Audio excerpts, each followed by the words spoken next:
Paul Nuttall, UKIP was established in 1993. It was to get the UK out of the European Union. You won the referendum, your side, last year. So instead of enduring this agonising decline in UKIP support, why not just declare victory and go home?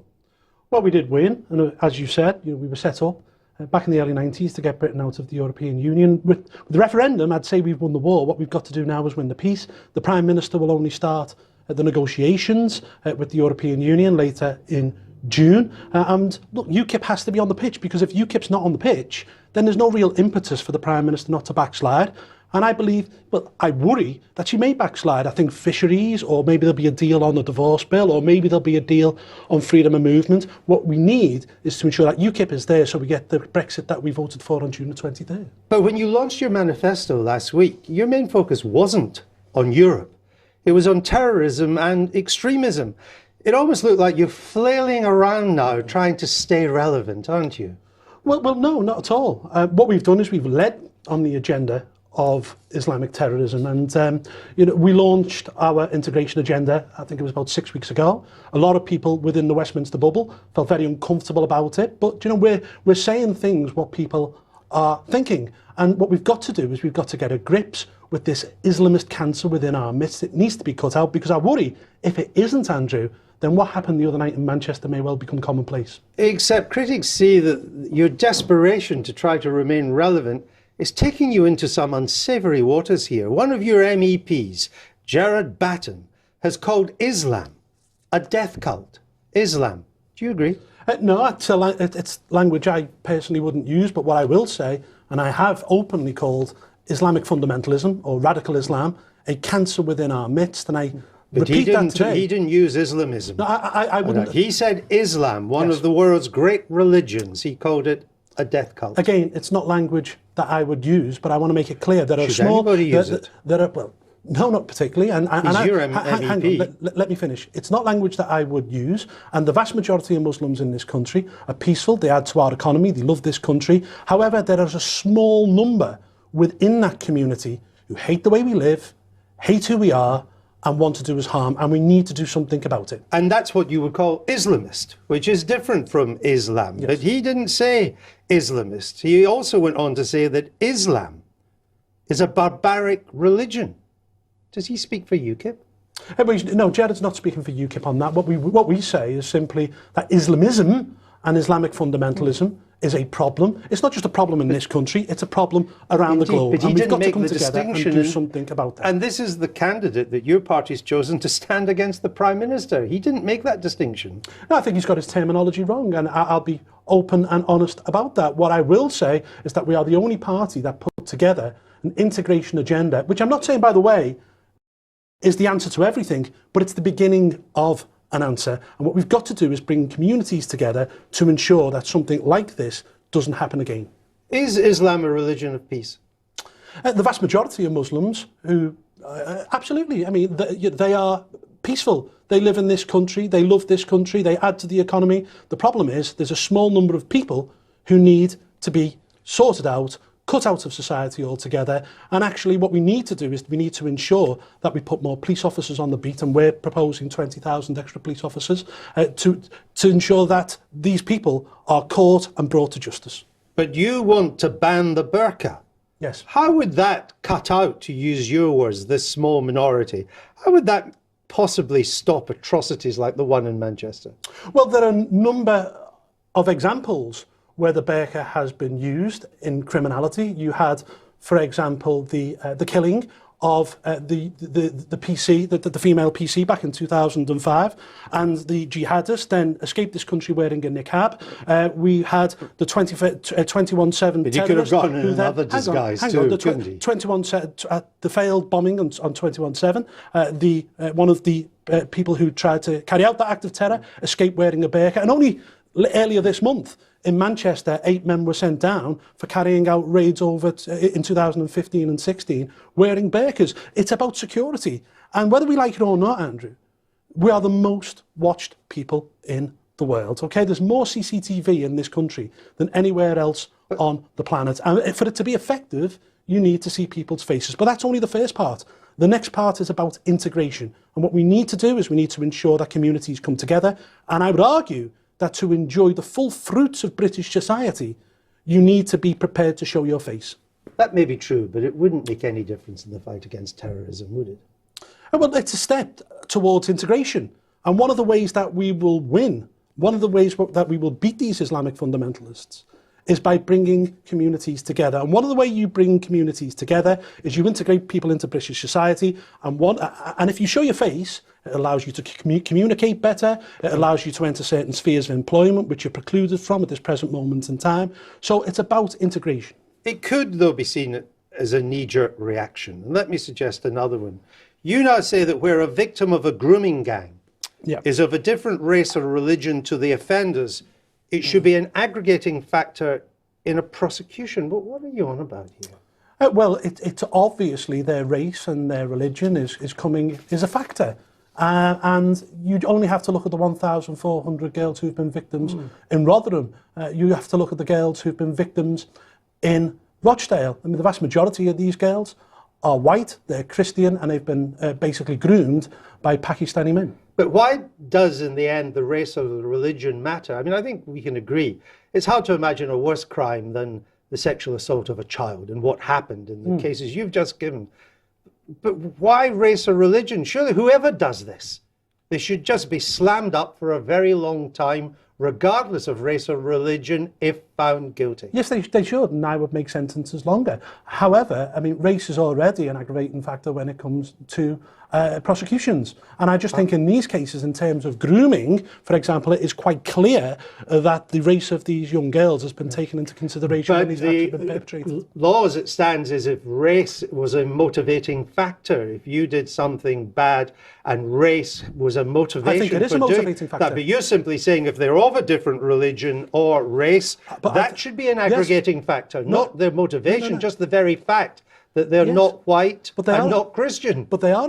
It obviously is a motivating factor because these guys aren't grooming girls from within their own community. These girls are being picked because they're white and because they're Christian. Except the courts would have to prove that, and that is the law at the moment. Well, I think it's pretty obvious when there's 1,400 of them in Rotherham. You've also said that you'd like to see the death penalty returned for terrorists and child killers. Well, that's my own personal view. That isn't UKIP policy.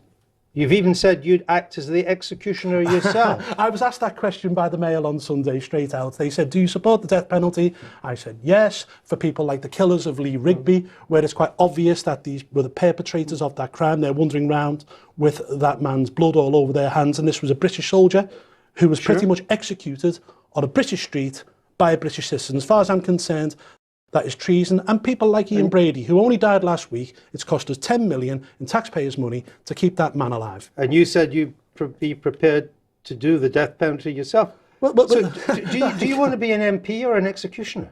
Well, I don't want to be Albert Pierpoint. That's not what I'm going to go on to when I'm out of politics. What I will say is that, they asked me that question, and if I'm prepared to stand up and say that I believe in the death penalty, then, maybe I would pull the lever on people like Ian Brady in the past. So you do want to be an executioner? I don't want to be an executioner, but I just believe people like Ian Brady, who commit awful crimes against children, I don't see why British taxpayers have to pay so much money to keep someone like that alive. You recently said you're also okay with waterboarding as an interrogation technique. Now, I used the example of when I was talking about if we were in a situation where there was an immediate terrorist attack on the horizon and we had to get information which would save people's lives in this country, then I would I would use harsh methods. You'd be okay with it? Well, I would use harsh methods. Well, you actually said I'd probably be okay with it. These were your words. Let me just make this point. I would put the lives of British families over the human rights of any jihadi any day. Including waterboarding? Including waterboarding. Is that party policy? No, it's not party policy, but what I will... It's your policy. No, look, as I said, if we were in a situation where there was going to be an immediate attack and people's lives were on the line, I want to see British families protected. And I would put their lives over the human rights of any jihadi. These are almost never the circumstances in which torture is used. That's not what waterboarding has been used for. It's been used to get intelligence and information out of people. Yes. Are you in favor of that? No, and I didn't say that if you listen to the whole interview. No, I'm just finding out if you were. No, You're not. no, I'm not. But if you listen to the whole interview, I used the example, if there was an immediate terror threat to a place like this in London, I would always put the lives of British people over the human rights of a jihadi. Do you agree with another of your MEPs, Roger Helmer? He says that it's, quote, time to think the unthinkable and just lock up suspected terrorists. Well, look, when you read this morning that there is a suspected 23,000 jihadis who could be living amongst us, obviously MI5 are stretched to capacity at this present moment in time. I think we've got to look at ways of ensuring that our people are safe, whether that is a return to... Hold on, let me finish. Whether that is a return to control orders, whether that is tagging these people, or who knows, in the future, maybe a return to internment. I don't know. A return to internment? Well, look, you know, we're in a situation now where we're being told that there are 23,000 possible suspects on our street who want to do us harm. Now, if you consider that it costs roughly £1 million a year to have 24/7 surveillance on these people, we're talking a vast amount of money. Maybe, Andrew, we're just living in a different society now. Now, I'm not saying now is the time to return to this, but I wouldn't rule it out in the future. Right, so you wouldn't rule out internment, perhaps for thousands of British citizens. You are aware that when internment was introduced in Northern Ireland in 1971, it was the biggest recruiting sergeant for the IRA ever. Yeah, you do know that. But look, what I'm saying is, in the future, and not now, maybe we can tag these people now, maybe we can return to control orders, but, you know, I wouldn't take anything off the table in the future. Because, as I say, look, unless we get a grip on this, what happened in Manchester the other night, which is part of my constituency, could become commonplace, and that's the last thing we want to see. Let's just take stock then of what you've told us so far, what we've discussed. UKIP candidates calling Islam barbaric, banning the burqa, calling for the death penalty, waterboarding in certain circumstances, now internment. In your desperation to be noticed in this election, you're becoming pretty extreme, aren't you? Well, hang on, the vast majority of those are not UKIP policy, and we're not looking... They're your views. Hang on, we're not looking to be noticed. What we're doing is we're leading the agenda in many ways on this. We came out with our integration policy about 6 weeks ago, and the Westminster media, the Westminster bubble, they all felt very uncomfortable about it. So what they did is they mocked us, and they come up with stupid suggestions saying that beekeepers would be banned or bridal wear would be banned. The fact is, we're the only ones who are coming up with an agenda to try and improve integration in this country. I would suggest to you is beyond the Westminster bubble, that people watching this may feel uncomfortable about the idea of locking up suspects without trial. Well, let me put it to you this way. Firstly, I'll just quickly move back onto the burqa thing. Polls show time and time again that people agree with me on this Internment issue. is what I raised, which is much more serious. It is far more serious, and as I said, we're not at that point yet. But I tell you what, if people were asked if it would save lives, then people would agree with me on that too. Let's look at immigration. It's a subject very important to UKIP. You propose a one-in, one-out policy. So to let somebody into this country as a migrant, someone else would have to leave. That's just a gimmick, isn't it? No, I don't think it's a gimmick at all. And no one's talking about putting up the drawbridge here. I mean, the other day, when the immigration figures were released, it showed that 339,000 people left this country, which means that we would roughly allow the same amount of people to come in again. But then, beneath that, there would be an Australian points-based system, like we have pretty much around the world, except for countries within the EU, whereby if you've got the skills that this country needs and there is a gap in our economy, please come here and work. So the skill system would be on top of the one-in, one-out. We could still have more than one in and one out then. No. That's over a 5-year period, so it gives us a lot of wriggle room here. But as I say, we need to get control of immigration in this country. The other day, it was announced that last year alone, a city the size of Hull came to this country. If we carry on this road, if we carry on letting in a city the size of Birmingham every 4 years, we'll end up with a population of 80 million by the middle of this century, which is simply unsustainable. But just think how this would work. We may, in the years to come, have a desperate need for more doctors, more skilled medical people, or for high-tech specialists. Everybody wants to turn this into a great high-tech country as well. But we couldn't bring these skills in from overseas unless somebody was prepared to leave the United Kingdom as well. Well, look, 339,000 people left this country last year. It was 323 the year before. We're not talking about pulling up the drawbridge and not letting anyone in. Right. I'm sure that number of skilled people can be incorporated into the amount of people that leave the country and then come back in. But we cannot bring in 100,000 skills unless at least 100,000 other people are prepared to leave. Yeah, but we're not in that situation, are we? Because there's over 300,000 people virtually every single year leaving this country. But look, well, that's at the moment. You don't know what it will be like in the future, and your immigration policy will be determined by the number of people prepared to leave. But in the meantime, what we need to do is to train our own people. We need to train our own nurses, our own doctors, our own teachers, and therefore you can reduce the amount of people that have to come in to fill the skills gaps. Of course it takes time, but we're saying that this will work over a 5-year period. But did you just pluck this policy out of thin air? Because even your own candidate in Derby North, he said the idea was, quote, stupid.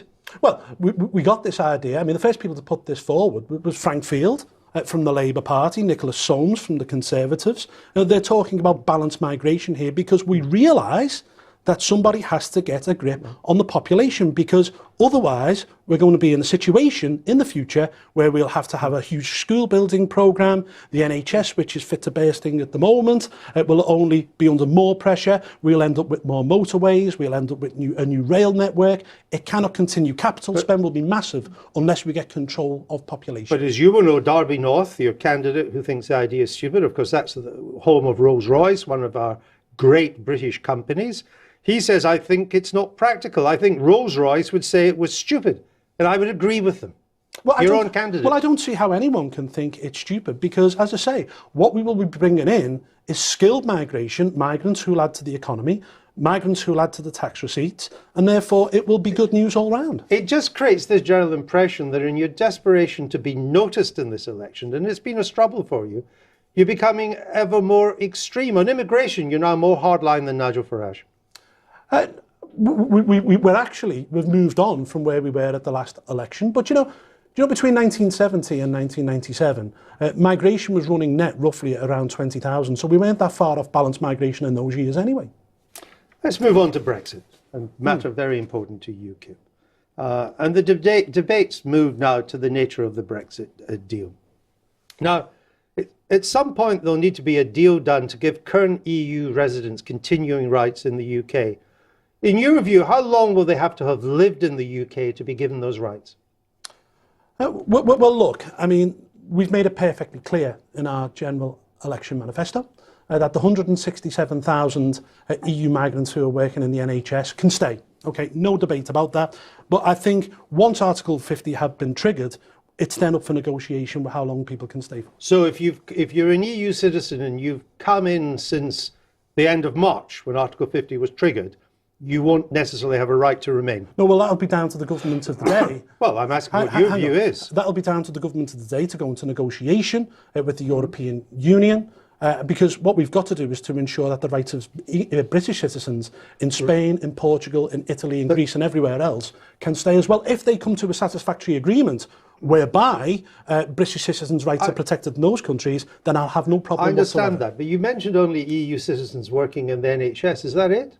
Yes, at the moment. We're going to make that point perfectly clear. That they can... So EU citizens who are teachers, university professors, lecturers, they may have to leave? But these are people who've come before Article 50 was triggered. Those who've come after, and there won't be that many who've come after at this present moment of time, we'll just have to wait and see what the Prime Minister comes up with in terms of a negotiation. Clarify this, Mr. Nuttall. Yep. Everybody who's here when Article 50 was triggered has indefinite right to remain. Yes. With all the same access to services, the NHS, in-work benefits and schools.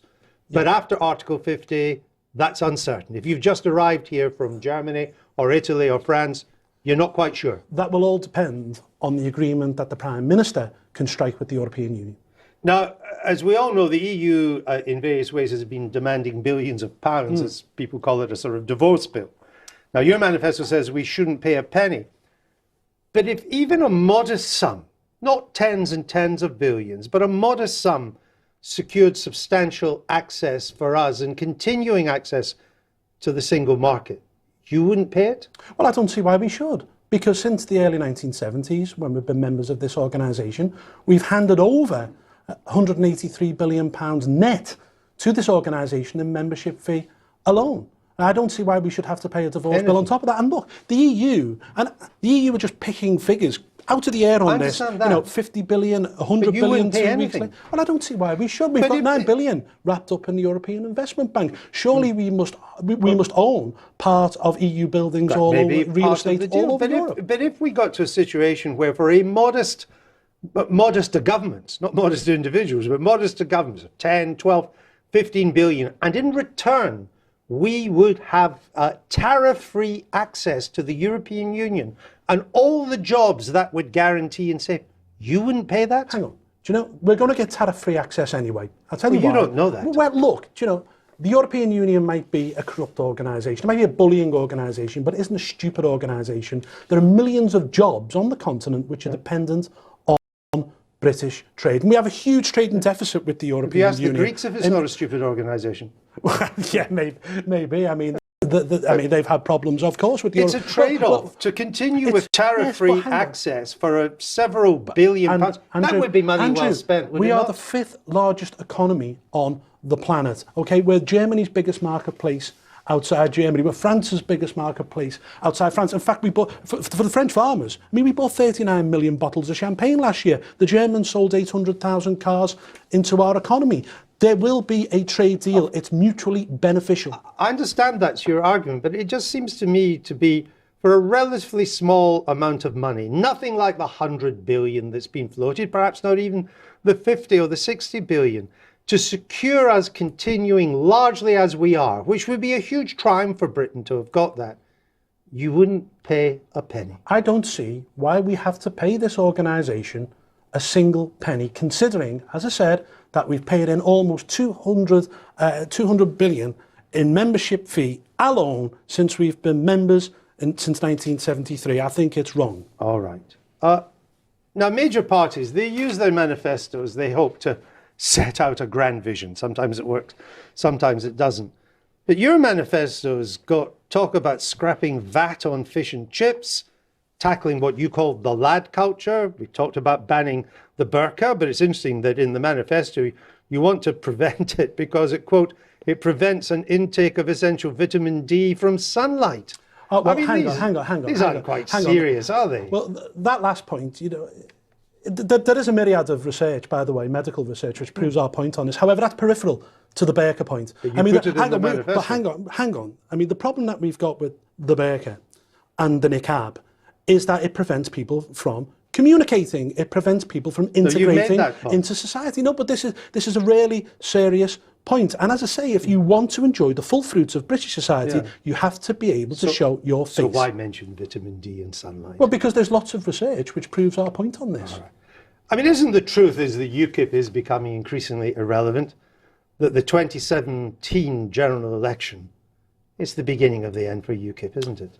Well, look, do you know, sometimes in politics, the tide comes in, the tide goes out.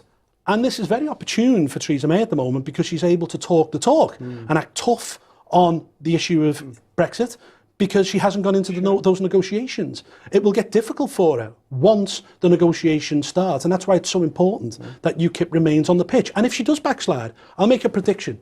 UKIP by the end of 2018 could be bigger than it ever has been before. But the tide has gone up for UKIP and it's been shown you've got no clothes bar a particularly extremist set of garbs. No, I don't buy that at all, actually. I think what our manifesto has been agenda setting. We're leading the agenda when it comes to integration. Obviously, the Conservative Party in some areas have stolen our clothes. But equally, as I say, UKIP's job is to set the agenda in politics, and we've been very successful at that in the past. Look, do you know when we spoke about Brexit 15 years ago, people looked at us as if we were lunatics. We've now got Brexit. When we spoke about grammar schools, people said that they were unfair, they were bad for the working class. It's now government policy. When we spoke about a point system for immigration, we were called racist and xenophobes. It's now government policy. I put it to you that many of the things which are in the UKIP manifesto this time round will be government policy, or at least the policies of the other parties within the next decade. For the big picture, you're in an uncomfortable position because the truth is that for UKIP to succeed, Theresa May's Brexit has to fail. No, because UKIP will move on and campaign on other issues which are contained within our manifesto. And I don't want Theresa May to fail. But you just said she becomes relevant if she backslides. Hang on. Yes, but look, I will put country above party. I want Theresa May to succeed in these negotiations. That's if she's still the Prime Minister. Of course. But I want her to succeed in these negotiations. I wanted to do well. I wanted to get the best deal for Britain. Right. My problem is that if you look at her record as Home Secretary, I'm not sure she will get that best deal. But if come the next election, whenever that is, we're out of the customs union, we're out of the single market, we're out of the European Court, we're also out of UKIP. There would be no purpose to you by then. Oh no, there would, because we continue to set the agenda on integration. Obviously, I'm a big proponent of an English Parliament. We're talking about scrapping the House of Lords. There's lots of things for UKIP to continue to campaign on. All right. Now, your period as leader hasn't been covered in glory, has it, Mr. Nuttall? You lost the Stoke Central by-election, even though it was a hugely pro-Brexit constituency. Number of claims that you made on the website during that campaign turned out to be untrue. You did badly in the local elections. During the ITV debate, you forgot the name of the Welsh National Party leader. You're not the man to save UKIP, Mr. Nuttall, are you? Oh, well, hang on. Do you know, I was elected as leader of UKIP with the biggest mandate that anyone's ever received in a leadership election. Do you know, I took a flyer on Stoke. I took a gamble, and it didn't pay off. No, sometimes you get, we halved Labour's majority in that election. You crashed and burned. But, look, I would love to have been an MP. I would love to have won that seat. It didn't work. We knew that these local elections were going to be the hardest set of elections that we ever fought. As I say, sometimes in politics, the tide comes in, the tide goes out. It will come back in again. But you know that what a lot of people say, including some critics in your own party, is that UKIP under Paul Nuttall is a pale imitation of Nigel Farage's UKIP. Well, I think if you look at our manifesto, it's proof that it's not. UKIP has moved on, it's campaigning on other issues, and UKIP in the future will be relevant, if not more relevant, than it's ever been in the past. We both know Nigel Farage, Mr. Nuttall. Yes. You're no Nigel Farage. Well, do you know, I'm not Nigel Farage. Quite obviously, we come from completely different backgrounds. We have a completely different leadership style. I've only been the leader of UKIP for 6 months. I'm now in a general election. And I believe I'll lead UKIP after this general election and we can go on to great things. Are you the last leader of UKIP? No, absolutely not. Who else would want it? Well, we've got some really good people coming through at the moment. And I think, in the future, being the leader of UKIP is a 4-year term.